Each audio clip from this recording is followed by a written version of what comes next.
Pakistani currency की बेकदरी के तमाम रिकॉर्ड्स टूट गए। इंटरबैंक में रुपए के मुकाबले में अमरीकी डॉलर ने ट्रिपल सेंचुरी मुकम्मल कर ली।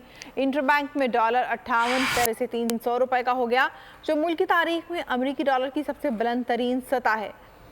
ओपन मार्केट में भी रुपए का जवाल जारी है। ओपन मार्केट में डॉलर 2 रुपए मजीद महंगा हो गया।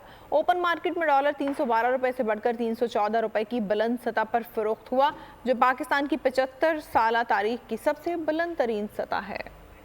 पाकिस्तानी करेंसी की बेकदरी के तमाम रिकॉर्ड्स टूट गए। इंटरबैंक में रुपए के मुकाबले में अमरीकी डॉलर ने ट्रिपल सेंचुरी मुकम्मल कर ली।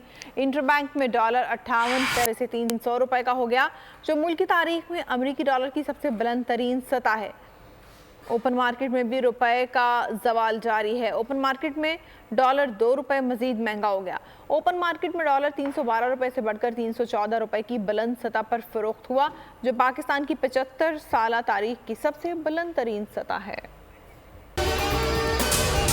अगर आपको ये वीडियो पसंद आई है तो हमारे चैनल को सब्सक्राइब करें और बेल आइकन को प्रेस करें। सब्सक्राइब करें और बेल दबाएं ताकि कोई खबर रह न जाए।